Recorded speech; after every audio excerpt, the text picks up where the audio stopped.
इधर ध्यान दो। चलो first of all gravitational law બધા ફોર્મ્યુલા પહેલા એકવાર લખવાના એટલે યાદ થઈ જાય બધું. માહી પટેલ કઈ ગયું था ग्रेविटेशनल लॉ ऑफ अट्रैक्शन क्या होता है? फॉर्म ये वाइवा नहीं है, नॉर्मल पिछले लेक्चर का रिवीजन है कि आपको कितना आता है.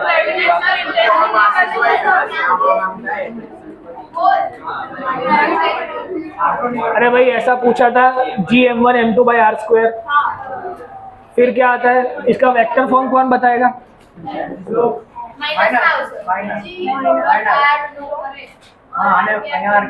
नाम बोलो. उबा देने एक जन बोल से उबा देने बोल से. चल त्रिवेदी. Minus Gm1m2/r². ये आर कैप का मतलब क्या होता है? खुशबू डायरेक्टर. इसका मतलब क्या होता है आर कैप का? डायरेक्शन नहीं, मतलब ये है कौन? नहीं, ये कौन है? Unit vector. उसका फॉर्मूला क्या होता है आर कैप का?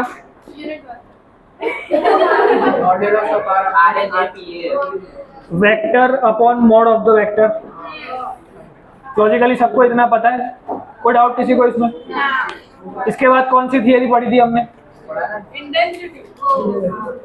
Gravitational force, sorry gravitational acceleration. उसका फॉर्मूला क्या था ग्रेविटेशनल एक्सेलरेशन का? Gme/re का स्क्वायर. ये किसका ग्रेविटेशनल एक्सेलरेशन? अर्थ का. इसका आंसर क्या आता था?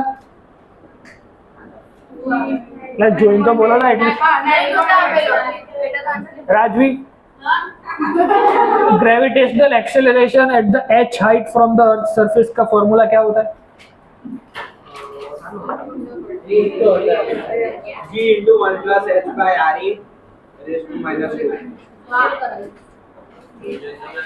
दूसरा फॉर्मूला कौन सा होता है? 1 - 2h/r. ये फॉर्मूला कहाँ से आया? इसका बाइनोमियल एक्सप्रेशन करके. लॉजिकली हमने सीखा कि पहला फॉर्मूला कब यूज करना है, दूसरा कब यूज करना है. 0 से 10 के लिए G कांस्टेंट. समझे ना? सीक्वेंस वाइज जा रहे हैं. सबसे पहले हमने ये सीखा एक पहले लेक्चर में, फिर दूसरे तीसरे लेक्चर में इसके ये सीखा, तीसरे लेक्चर में हमने डेप्थ के साथ सीखा. तो लॉजिकली सब कुछ एक बार रिवाइज करो ताकि दिमाग में सारे फॉर्मूला रट जाने चाहिए. तो gravitational acceleration at the h height from the earth surface, की अर्थ की सरफेस से h हाइट पे कितना ग्रेविटी होता है, तो इतना ग्रेविटेशनल एक्सेलरेशन होता है. हम 0 to 10 मीटर के लिए g को कांस्टेंट मानते हैं. ग्रेटर देन 10 टिल 500 किलोमीटर हम क्या मानते हैं g को?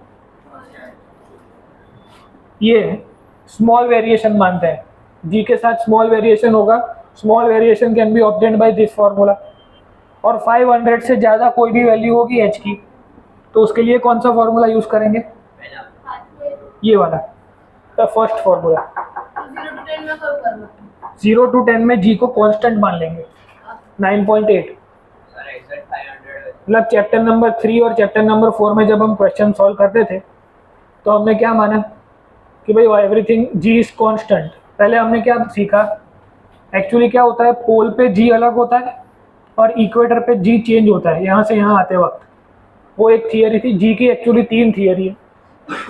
सबसे पहले g को डिराइव करो तो कि Gme/re². ये हमने डिराइव किया.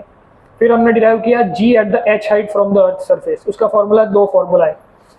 एक फॉर्मूला 10 से 500 किलोमीटर तक चलेगा, दूसरा फॉर्मूला 500 से ऊपर तक चलेगा, और 0 से 10 किलोमीटर तक g को कांस्टेंट मान लेंगे. लॉजिकली इतना हमने क्लियर किया. फिर एक और थियरी हमने डिराइव करी थी g at the d depth in the earth surface, की अर्थ के सरफेस में d जितना डेप्थ खोद लो तो वहाँ g कितना होगा. उसका फॉर्मूला क्या होता है? Ge 1 - d/re. ये फॉर्मूला ट्रू है सारे केस के लिए. फिर हमने क्या किया, इसमें एक और वेरिएशन आता है g का, उसको बोलते हैं लैटिट्यूड के साथ. लैटिट्यूड नाम सुना है कभी? Altitude, latitude. लैटिट्यूड मतलब हॉरिजॉन्टल के साथ कितना एंगल बनाया है, समझ में आ रहा है? अगर आपका इंडिया यहाँ पर है तो उसमें वो उसके ऊपर से इक्वेटर लाइन जा रही है। शांति रखो, शांति, बकवास बंद। हमारे ऊपर से इक्वेटर की लाइन जाती है, तो हमारा लैटिट्यूड कैसा है, इक्वेटर के साथ है, समझ में आ रहा है? फिर धीरे धीरे जितना हम लैटिट्यूड में ऊपर जाते जाएंगे, अगर कोई इंसान यहाँ पे खड़ा है तो क्या वो नीचे गिर जाता है? mg फोर्स किस तरफ लगता है? Toward the centre of the earth, समझ में आ रहा है? तो अगर पोल पे हो तो 9.8, कुछ लैटिट्यूड पे आप खड़े हो तो आपका 9.7, 9.8, थोड़ा एक्सेलरेशन कम होता है। और ये जेई के सिलेबस में है तो इसको अभी हमने कवर नहीं किया है, दोनों लेक्चर को हमने सेपरेट कर दिया। बाकी लास्ट लेक्चर में मैं इसको डिस्कस करने वाला था कि variation of g with respect to latitude.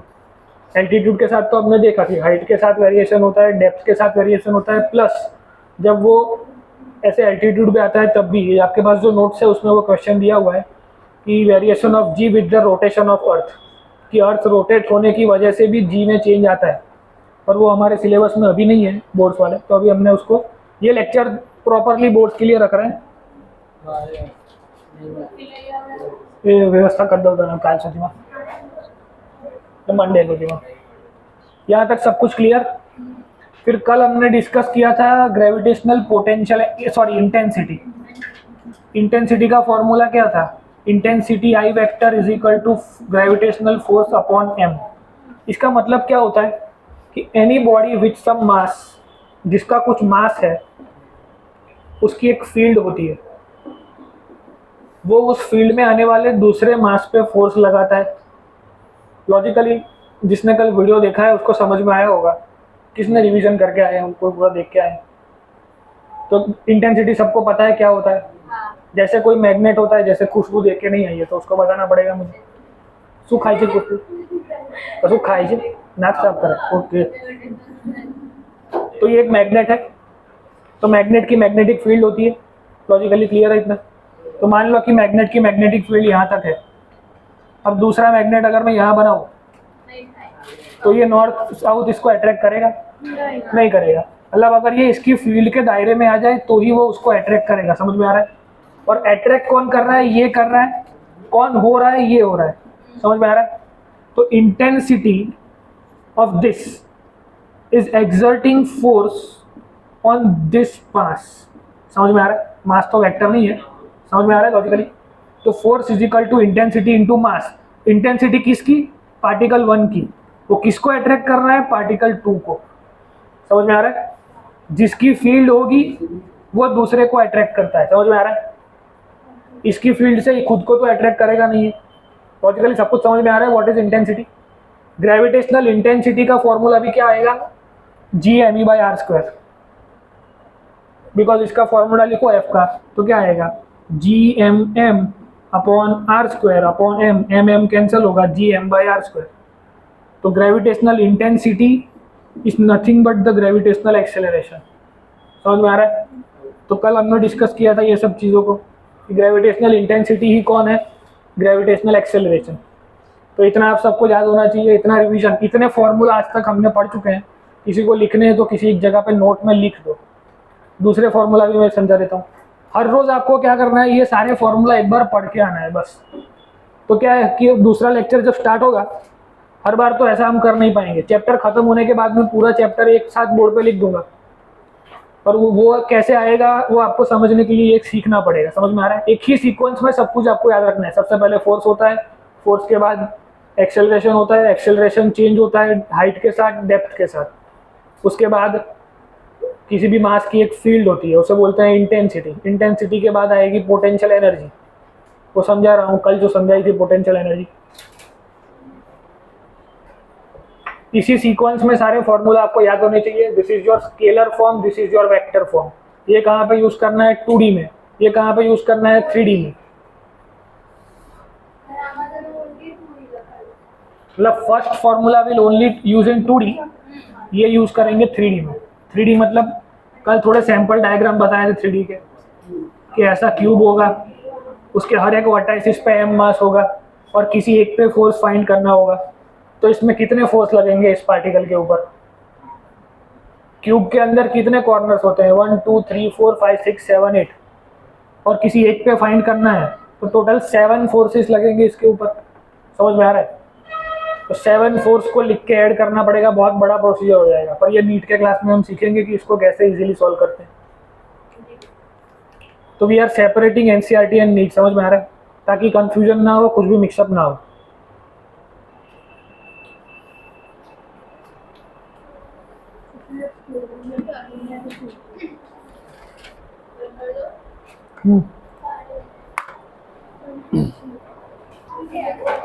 कल हमने सीखा था पोटेंशियल एनर्जी। इधर ध्यान दो, जिसने नहीं कल लेक्चर भरा मैथ्स वाले, इधर ध्यान दो।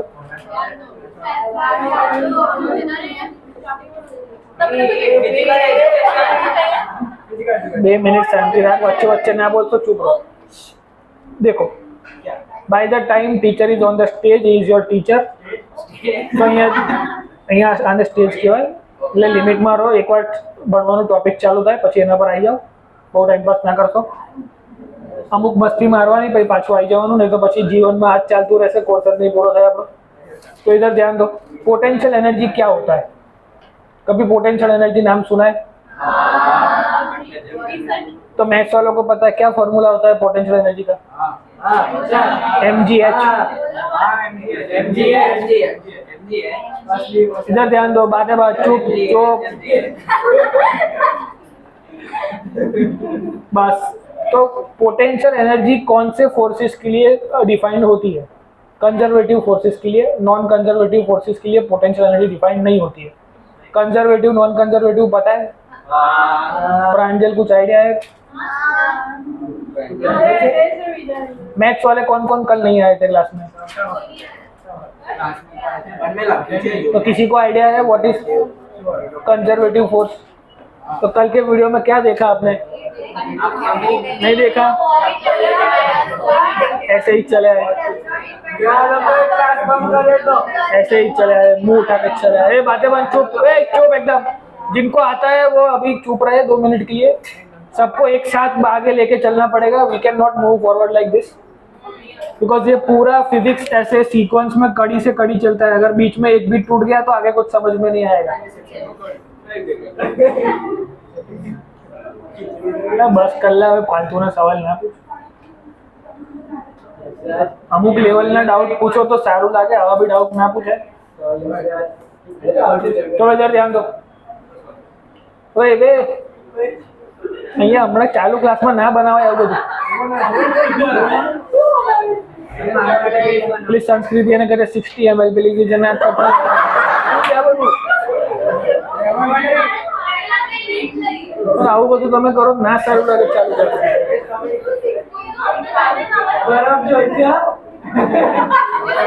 चल बस बस मुके दे બધું સાઈડ પર, અહીં ધ્યાન આપ। સોડા બોડા ને કાલી બરાબર એ બધું વિડિયોમાં આવે છે, આવું બધું શાંતિ રાખો, સારું નથી લાગતું આ બધું।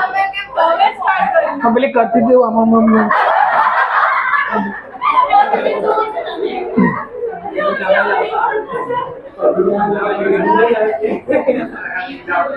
चलो फटाफट जल्दी इधर ध्यान दो। ये m मास है, ये h हाइट है। ये हमने 500 बार किया हुआ है कि इसको h हाइट पे ले जाएंगे तो इसके अंदर mgh का पोटेंशियल एनर्जी आएगा। फिर अगर यहाँ से ये गिर जाएगा तो उसके अंदर हाफ mv² जितनी पोटेंशियल काइनेटिक एनर्जी आएगी। And sum of kinetic energy and potential energy remains constant, ये भी हमको पता है। सपोज कि चीज को उठा के हमने h हाइट पर रख दिया, तो मान लो इसकी पोटेंशियल और काइनेटिक 2 एनर्जी होती है और टोटल एनर्जी होती है। मान लो जब वो मैक्सिमम हाइट पे है तो उसकी पोटेंशियल एनर्जी 10, काइनेटिक 0, और ये कितनी रही? Constant. By the time it started falling तो उसकी काइनेटिक थोड़ी इंक्रीज हुई, पोटेंशियल थोड़ी कम हुई, लेकिन उनका एडिशन क्या हुआ? वापस कांस्टेंट। बीच में कहीं पे जब होगा पार्टिकल तो हाफ हाफ हो जाएगी पोटेंशियल काइनेटिक। यहाँ जब वो गिरने के एकदम तैयारी में होगा, just about to strike the particle at the bottom, तो मैक्सिमम काइनेटिक हो जाएगी और मिनिमम पोटेंशियल हो जाएगी। लेकिन सारे केस में पोटेंशियल काइनेटिक तो कांस्टेंट रहेगी। गिर जाने के बाद वो नीचे स्टेडी हो जाएगी तो दोनों वापस से ये 10 ये 0 और ये 10 बच जाएगी। समझ में आ रहा है? तो जब मैं किसी पार्टिकल को ज़मीन से उठा के एच हाइट पे रखता हूँ तो मैक्सिमम पोटेंशियल मिनिमम काइनेटिक, पर अगर वहाँ से वो गिर जाए तो पोटेंशियल डिक्रीज होती जाती है, काइनेटिक बढ़ती जाती है। कब तक? Just about to strike the ground. हाँ हाँ, લૈલન મેડમને કઈ ગયો હતો આની પહેલા એના નામથી મંગાવ્યું હતું એટલે શ્લોકનું નામ આવ્યું। હા લૈલન તો પેલું આપણે નહીં પેલું મંગાવ્યું હતું અંદર મેં ઓર્ડર કર્યા પછી ખબર પડી તારું નામ લખેલું હતું અંદર। કઈ નહીં, હવે મંગાવી લીધું। ના લંચ માટે મને ખાવું પડશે ને, હમણાં 2:30 વાગે પાછો બીજો લેક્ચર લેવાનું છે। ના પહેલા ખાઈ લો પછી આપણે ના ના 2:30 વાગે તમે 2:30 વાગ્યાથી ખાઈ લો પછી અમે નીકળી चल बस इधर ध्यान दे। बकवास बंजीत ने लेक्चर भर लिया है और बीच में नहीं बोलेगा, इधर ध्यान दो। तो इतना हमको चैप्टर नंबर 6 में सीखा हुआ है।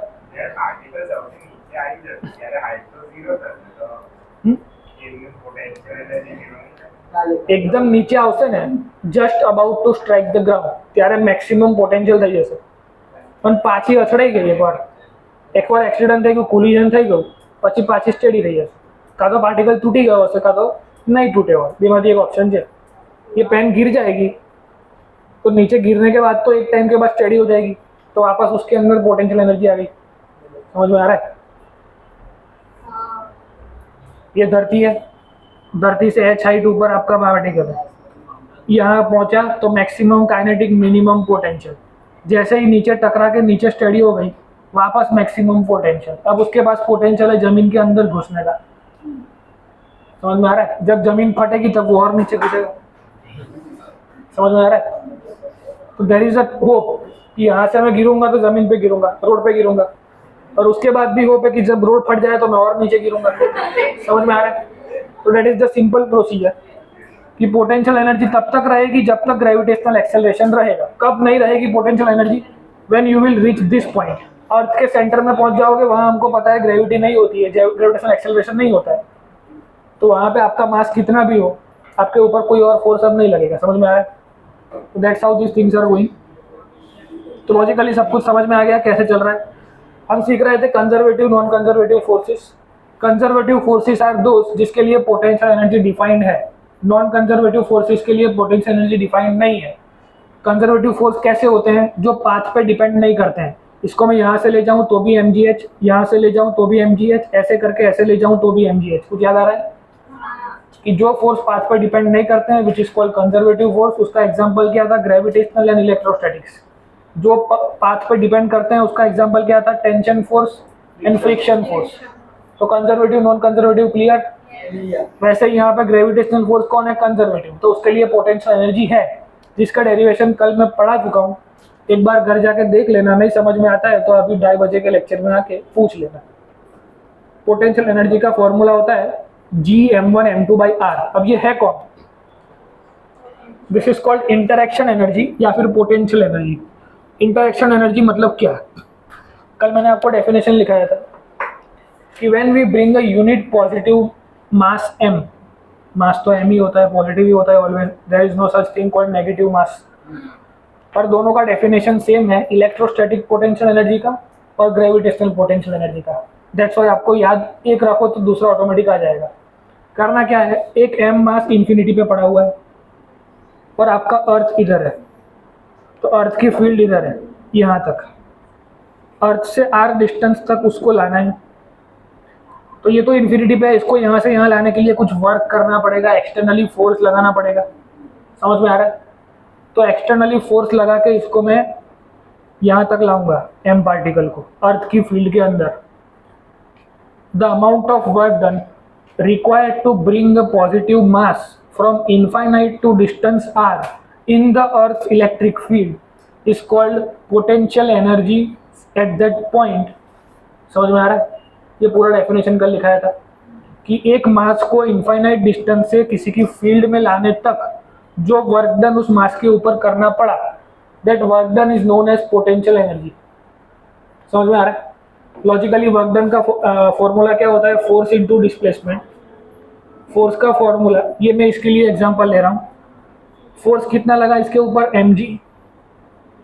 हाइट कितनी ले गया मैं? h। तो वर्क डन ही mgh, मतलब वर्क डन ही एनर्जी है। According to work energy theorem, जितना वर्क हम करेंगे उतनी एनर्जी होगी, जितनी एनर्जी खर्च होगी उतना वर्क डन होगा। ये हमने सीखा हुआ है चैप्टर नंबर 6 में।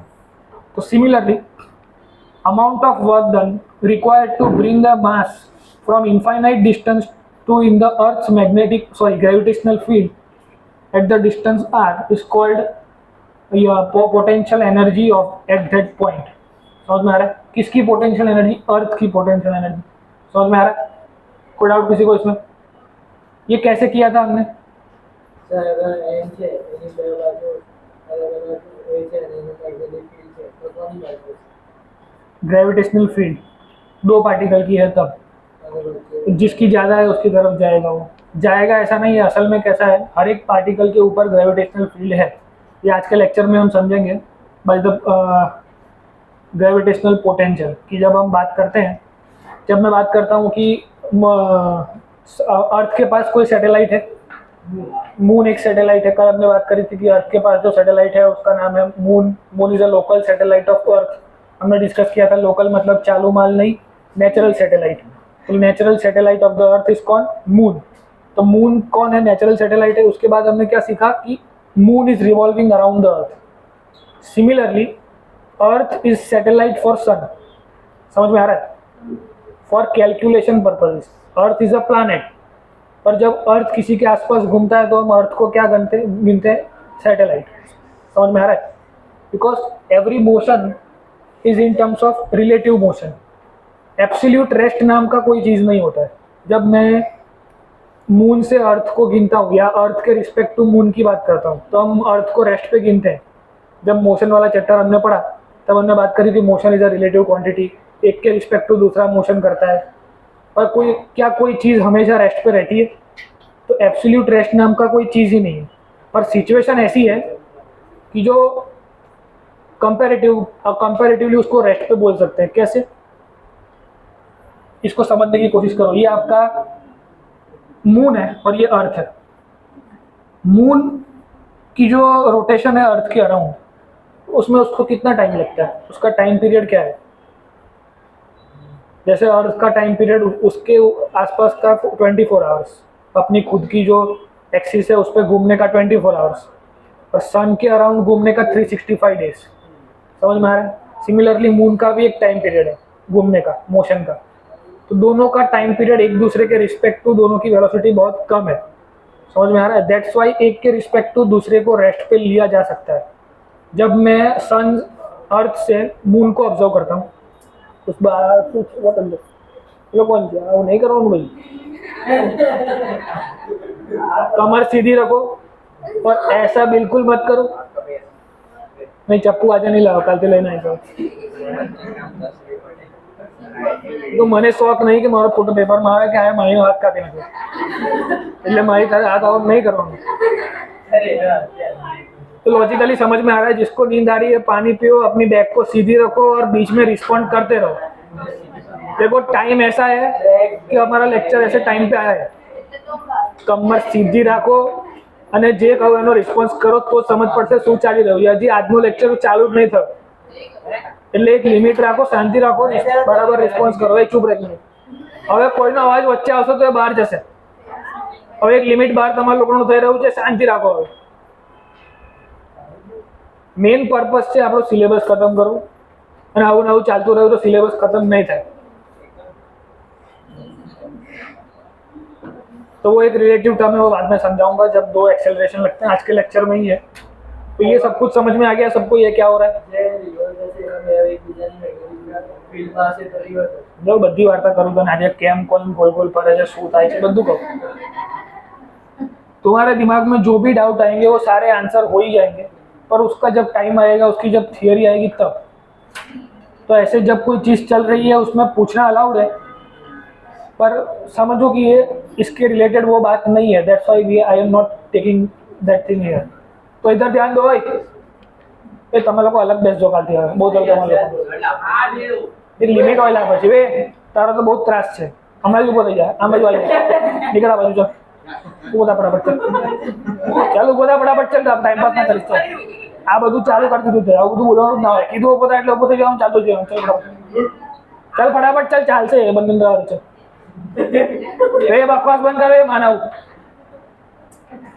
पेलिंग करे साखड़ी बांध दे से, एक लिमिट मारे हो। मेरा भी वो अच्छे बैठा था। नहीं तो तकलीफ के बच्चे बढ़ रहे। चलो इधर ध्यान दो, इस पार्टिकल को एकदम धीरे धीरे हम यहाँ पर ला रहे थे, तो इसका मोशन हमने कैसा कराया, dx जितना। तो इसके ऊपर जब ये फील्ड में आ जाएगा तो कौन सा फोर्स लगेगा, ग्रेविटेशनल फोर्स। तो इसके ऊपर जो वर्क डन हुआ वो ग्रेविटेशनल फोर्स ने किया, और कितना किया, dx जितना, f dx। तो ये धीरे धीरे इसकी तरफ आ रहा है।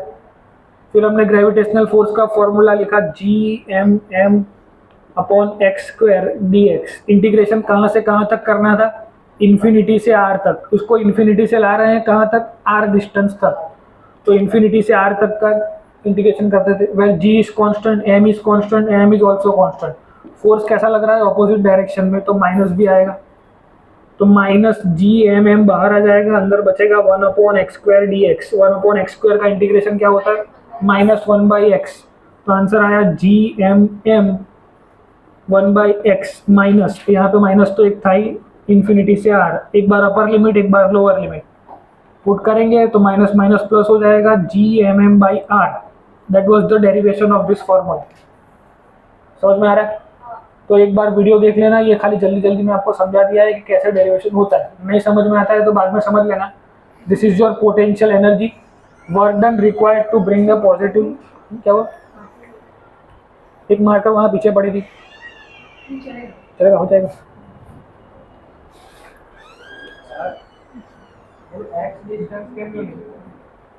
dx थोड़ा थोड़ा डिस्टेंस कवर कर रहा है ना वो। હમણાં આની ને આની વચ્ચેનો ડિસ્ટન્સ શું છે આપણને નહીં ખબર, એટલે કદાચ x છે, તે આખા x માંથી એ ધીમે ધીમે dx કવર કરતું કરતું આવે છે। ક્યાં સુધી કવર કરશે, જ્યાં સુધી બંનેની વચ્ચે ડિસ્ટન્સ r નહીં રહે। तो इन्फिनिटी से r डिस्टेंस तक उसको लेके आना है। ये थोड़ा हौच-पौच हो गया है, पर समझाने के लिए खाली एक रिवीजन करना हूँ, इसलिए लिखना नहीं है कुछ भी इसमें से, अच्छे से सब कुछ डिस्कस किया हुआ है पहले ही। तो पोटेंशियल एनर्जी सबको समझ में आ गई, उसका फॉर्मूला होता है -Gm/m2/r। समझ में आ रहा है। तो आज का थियरी है ग्रेविटेशनल पोटेंशियल। हमने सीखा पोटेंशियल एनर्जी, उसके बाद आती है थियरी ग्रेविटेशनल पोटेंशियल। तो हेडिंग लगाओ gravitational potential.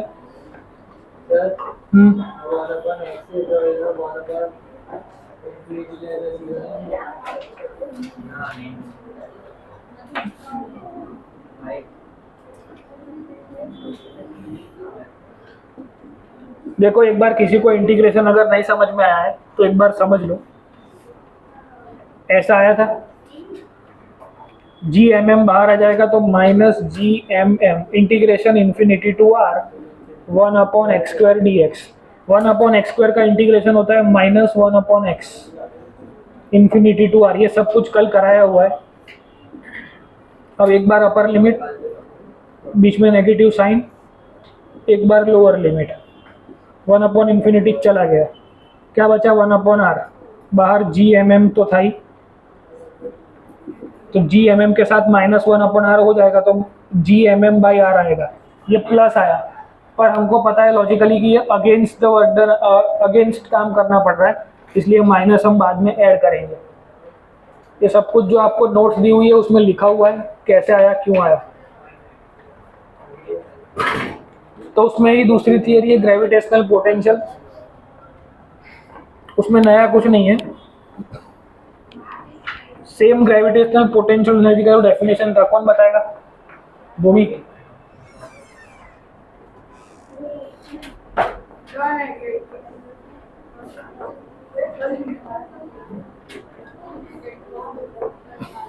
O Bhumi, definition.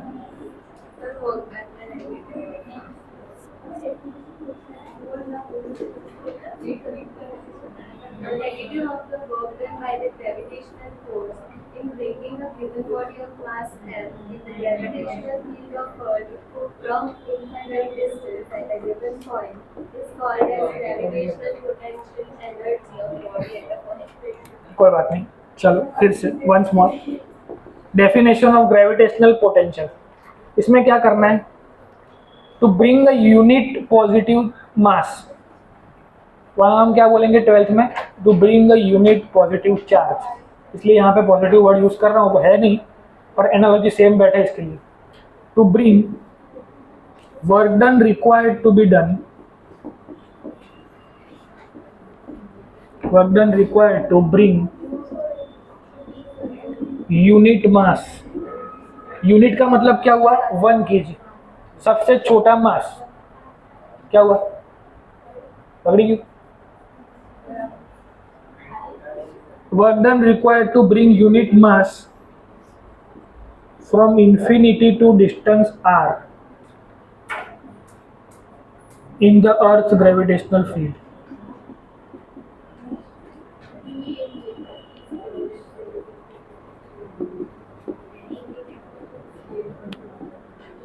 is known as gravitational potential at that point।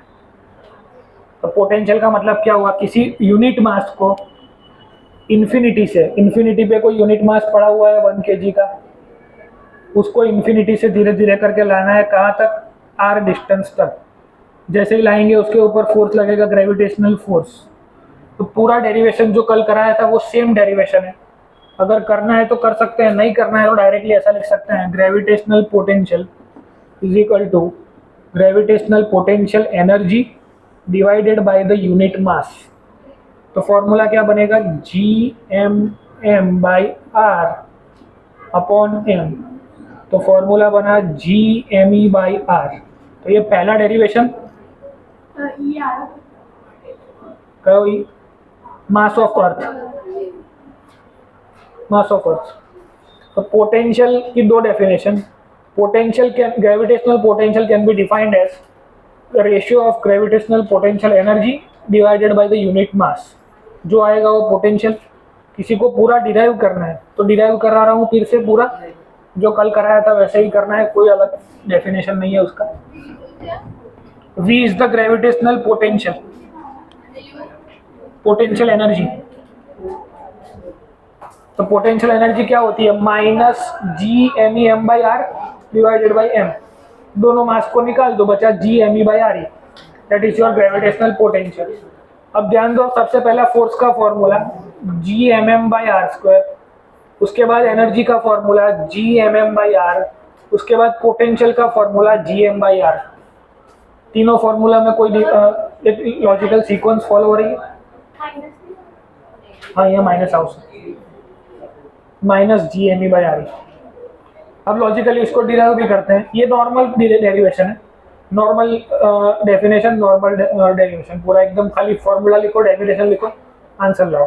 अब मेथड से करना है इंटीग्रेशन से, तो कैसे करेंगे, इन्फिनिटी पे आपका 1 kg टेस्ट मास पड़ा हुआ है, उसको r डिस्टेंस तक लाना है। कैसे लाएंगे, तो धीरे धीरे करके वो आएगा dx जितना डिस्टेंस कवर करके, कल जैसे किया था same. We need to do work done, क्या करना है, work done required to bring unit mass, ये unit mass from infinity to point P, point P मतलब r डिस्टेंस पे जो पॉइंट है वो, infinity to r distance, r distance in the earth gravitational field, earth की field के अंदर तक उसको लाना है। तो उसके ऊपर इंटीग्रेशन करना पड़ेगा, इसके ऊपर फोर्स लगा ग्रेविटेशनल फोर्स, इसका डिस्प्लेसमेंट हुआ dx, माइनस का माइनस, इंटीग्रेशन कहाँ से कहाँ तक, इन्फिनिटी टू r, कहाँ से कहाँ तक, इन्फिनिटी टू r। dw का इंटीग्रेशन क्या आएगा, टोटल वर्क डन।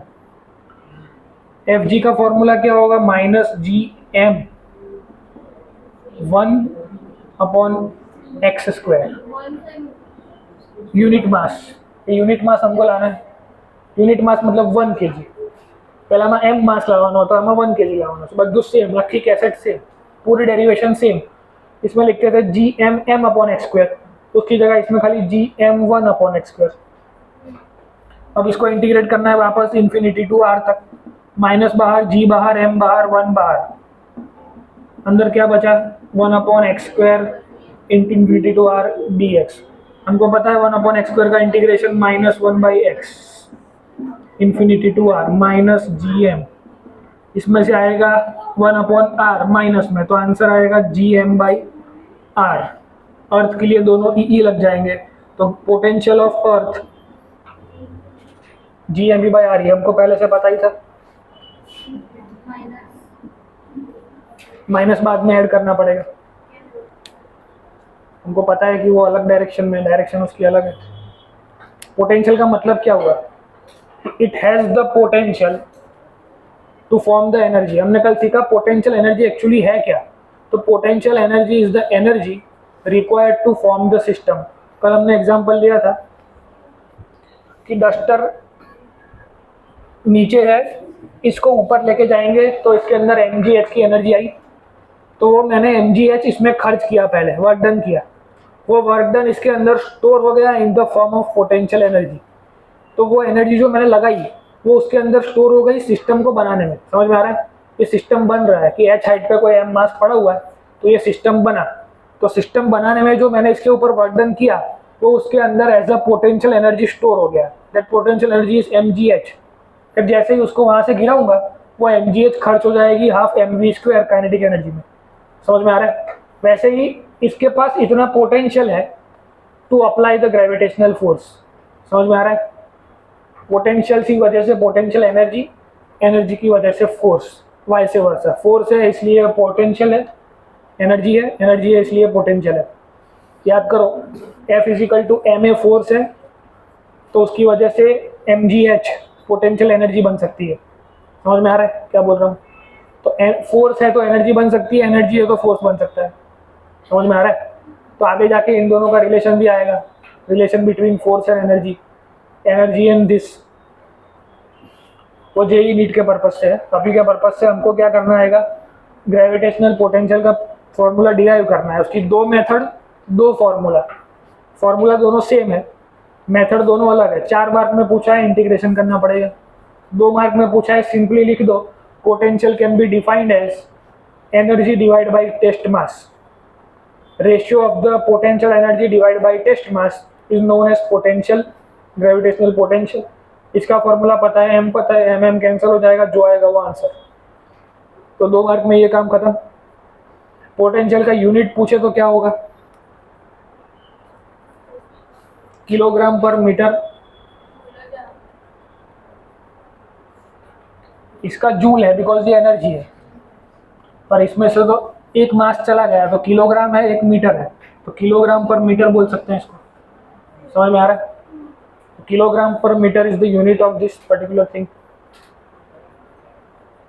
गलत है, जी का भी आपको यूनिट लिखना पड़ेगा। समझ में आ रहा है? जी का यूनिट क्या होता है? हाँ, न्यूटन मीटर स्क्वायर पर सेकेंड स्क्वायर। अब मास का यूनिट केजी पर मीटर, तो 1 मीटर चला जाएगा। This will be the unit of potential. समझ में आ रहा है? कांस्टेंट का यूनिट होता है, ये हमको याद रखना है। इसीलिए वो 2 चैप्टर नंबर 2 का आपको दिया है, उसमें कांस्टेंट का proper Boltzmann constant, gravitational constant, सबके पोटेंशियल के जो मतलब MLT होते हैं वो उसमें लिखे हुए हैं, तो आपको रिवाइज करना है। इसको नोट कर लो।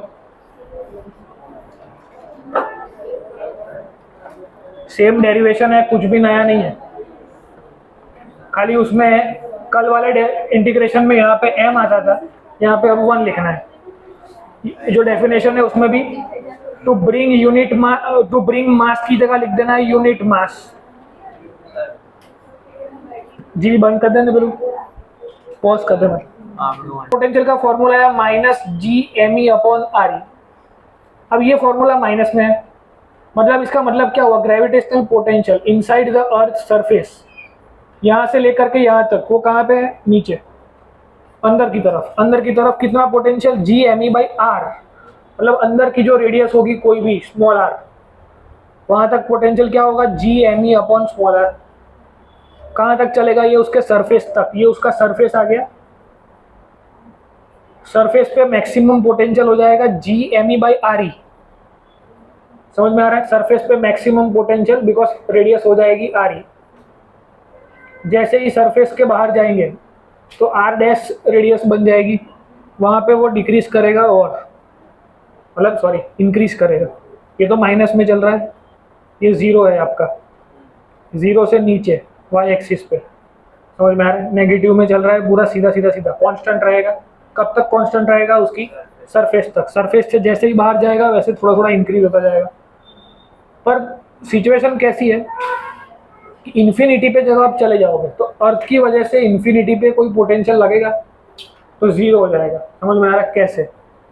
एक पेन को इधर रखता हूँ और दूसरी पेन को मैं इनफाइनाइट डिस्टेंस पे कहीं पे रख के आ जाता हूँ, तो इन दोनों के बीच में किसी भी तरीके का इंटरेक्शन पॉसिबल है?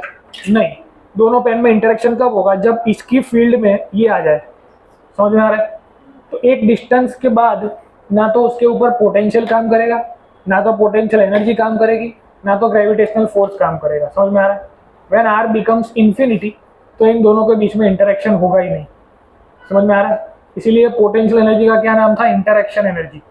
कि इन दोनों को इंटरेक्शन करवाना है, इसके लिए इन्फिनिटी से उसको लेके आओ इसके पास ताकि ये दोनों इंटरेक्ट कर पाए। कल हमने ये सीखा कि how to interact two particles. समझ में आ रहा है? तो इंटरेक्शन होगा कि नहीं होगा वो पोटेंशियल एनर्जी डिफाइन करेगी। सबको समझ में आया है? एक बार हैंड रेस के करके बताओ कि क्या सब कुछ समझ में आया है, कि किसी को कुछ भी समझ में नहीं आया इस लेक्चर में।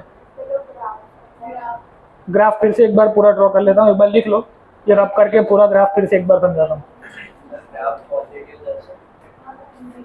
नहीं जाए, नहीं जाए। ये लेफ्ट साइड वाला सब लिख लिया होगा।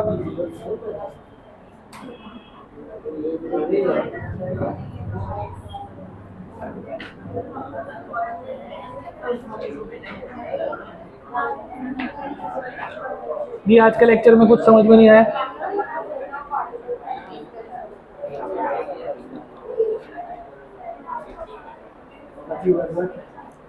जो है चुप, एकदम एकदम चुप।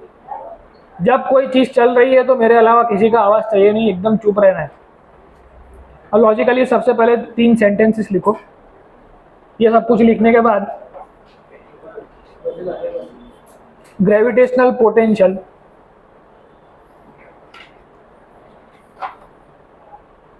at infinite distance from the center of the earth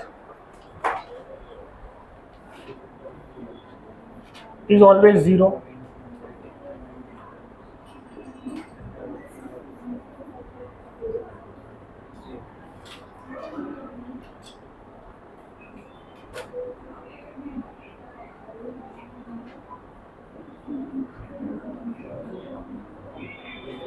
देखो, इनफाइनाइट डिस्टेंस मतलब बहुत दूर चला जाएगा। पोटेंशियल का फॉर्मूला क्या है?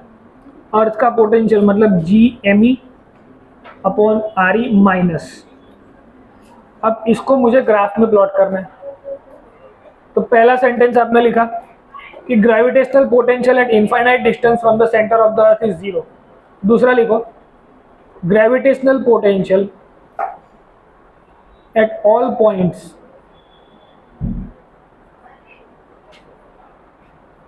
inside a uniform spherical shell. Gravitational potential at all points inside the uniform spherical shell is always same. Inside the spherical shell, अर्थ क्या है? एक तरीके का स्फेरिकल शेल है, असल में स्फीयर है। Gravitational potential at all points inside the uniform spherical shell is the same.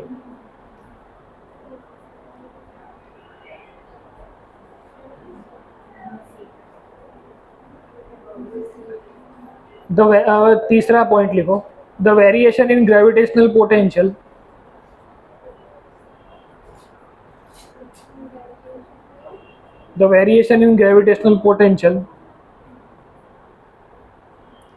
will be happening with the distance only.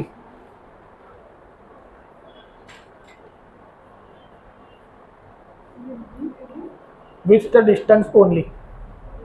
अब ये तीनों चीजें लिखने के बाद, सबने लिख लिया तीनों चीजें। अब लॉजिकली समझो, पोटेंशियल ये एक शेल मानो, उसका potential phi is equal to Gme by Re minus में। सिंपल बातें बंद भाई। રાજવી શું પ્રોબ્લેમ છે તને? શું હસ્યા કરે છે બે જણા? શું છે સંકૃતિ?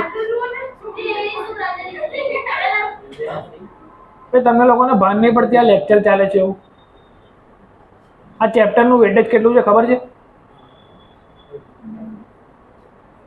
વસ્તુની રિસ્પેક્ટ કરશો તો તમારી રિસ્પેક્ટ કરશે અને માર્ક આવશે. બાકી બોર્ડ્સમાં માર્ક આવ્યા એનાથી કંઈ ફરક નહીં પડે, કોઈ કોલેજ નહીં મળે એનાથી. આ બેઝિક નોલેજ શીખવું પડશે તો તમે જે યુનિટનો લેક્ચર સમજી શકશો. એકવાર લેક્ચર ચાલુ થાય પછી એક રિસ્પેક્ટ કરો કે બચ્ચે બોલશો નહીં મહેરબાની કરીને. નાના છોકરા નહીં તમે કે મારે કહેવું પડે કે ભાઈ તારા કામની વસ્તુ છે, ચૂપ રહે તો તું શીખીશ. સ્પીડ ઓછી રાખી કે આપ એક ફ્રીક્વન્સી સેટ થાય, પછી આવીને આવી સ્પીડથી આખી જિંદગી નહીં ભણાય. 4 વર્ષ થાય સિલેબસ પતતા આવી જાય. એટલો બધો ટાઈમ છે તારી પાસે? રોજ એક જ થિયરી ચાલે, 2 થિયરી ચાલે, આવી તો નહીં થાય. બધા ક્વેશ્ચન સોલ્વ કરવા છે, બહારના ક્વેશ્ચન સોલ્વ કરવા છે, તો આ રીતે ટાઈમ પાસ કરો છો રોજ આવીને. 12th વાળા આખું વીક આવ્યા છે તો બી કાલ સવારે 9 થી 11 આવવાના છે. તો એટલું ડેડિકેશન તમારે બતાવવું પડશે તો જીવનમાં કશે પહોંચશો. तो डेफिनेशन क्या थी पोटेंशियल की? G M E by R E minus में. अब उसमें क्या लिखा है कि भाई इन्फिनिटी पे पोटेंशियल 0 हो जाएगा बिकॉज डिस्टेंस वेरी कर रहा है. तो इन्फिनिटी અહીંયા મૂકી દઈશું डिस्टेंसની જગ્યાએ, तो समथिंग अपॉन इन्फिनिटी क्या हो जाएगा? 0. खबर पड़ी? तो फर्स्ट जो स्टेप था हमने लिखा उसका मतलब एट इन्फिनिटी, तो यहाँ पे इन्फिनिटी लिखो आंसर 0 हो जाएगा. समझ में आ रहा है? फिर क्या लिखा कि इनसाइड द शेल किसी भी डिस्टेंस के लिए, ये डिस्टेंस, ये डिस्टेंस, ये डिस्टेंस, ये डिस्टेंस, कोई भी डिस्टेंस इनसाइड द सेल, उसके लिए पोटेंशियल कैसा होगा? कांस्टेंट. तो कांस्टेंट होगा, उसको ग्राफ में दिखाना है मुझे. अगर plus G M by R होता तो ऐसा ग्राफ बनता, पर ये minus G M by R है तो नीचे जाएगा. समझ में आ रहा है? दैट्स वाई ये चलता जाएगा कहाँ तक? सरफेस तक. इनसाइड एनी पॉइंट मतलब सरफेस तक इट विल बी कांस्टेंट. उसके बाद क्या होगा? आर चेंज हुआ, आर डैश, तो इधर आर चेंज हो जाएगा. तो ये आर चेंज होगा. लॉजिकली सोच, जी और M E upon R E, ये जी का वैल्यू मान 2, इसका वैल्यू मान 2 और इसका भी 2, तो आंसर क्या आया? 2. अब मैं क्या बोल रहा हूँ? डिस्टेंस इंक्रीज हुआ, तो ये 2 था, ये भी 2 था, पर डिस्टेंस हो गया 4, तो आंसर क्या आया? 1. समझ में आ रहा है? पर ये सब कुछ माइनस में है, तो -2 से -1 तो बड़ा है. ये लॉजिकली सबको समझ में आ रहा है? तो ग्राफ और नीचे नहीं जाएगा, ऐसे जाएगा. समझ में आ रहा है? तो ऐसी कोई भी रैंडम वैल्यू लेके मैंने चेक किया कि जी की वैल्यू मास ऑफ अर्थ और रेडियस ऑफ अर्थ डालेंगे तो कोई नंबर आएगा, वो माइनस में आएगा. फिर मैंने इसको इंक्रीज किया. ये रेडियस ऑफ अर्थ है 6400, अब रेडियस ऑफ अर्थ से भी बाहर गया तो ये 10,000 हो जाएगा. अगर डिनोमिनेटर 10,000 हुआ तो न्यूमरेटर और छोटा होगा, पर माइनस में ये बड़ा है इससे, तो ये ऊपर जाएगा ग्राफ. अब सबको लॉजिकली समझ में आ रहा है कि ऐसा ग्राफ क्यों बन रहा है?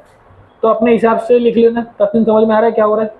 तो अपने हिसाब से ये एग्जाम्पल लिख लेना कि इसमें वैल्यू रखेंगे तो ऐसा होगा, इसलिए ग्राफ ऐसा बनेगा. सबको समझ में आया ग्राफ? फटाफट से ग्राफ नोट कर लो. वो 3 जो सेंटेंसेस लिखवाए उसके ऊपर से ग्राफ बनाए. समझ में आ रहा है कि इन्फिनिटी पे 0, इनसाइड एनी पॉइंट के लिए कांस्टेंट, और बाहर किसी भी पॉइंट के लिए वो बढ़ेगा, अंदर से बढ़ जाएगा.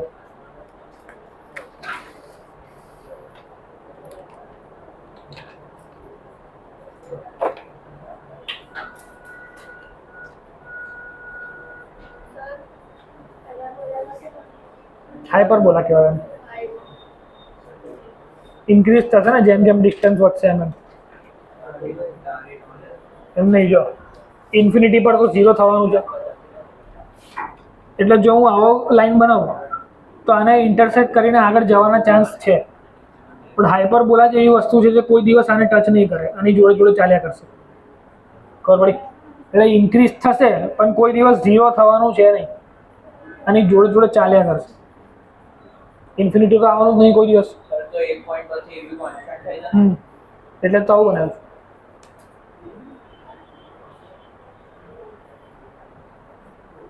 એનસીઆરટીમાં છે પોટેન્શિયલ બંધ કરતો એક મિનિટ આને લાગો એનસીઆરટી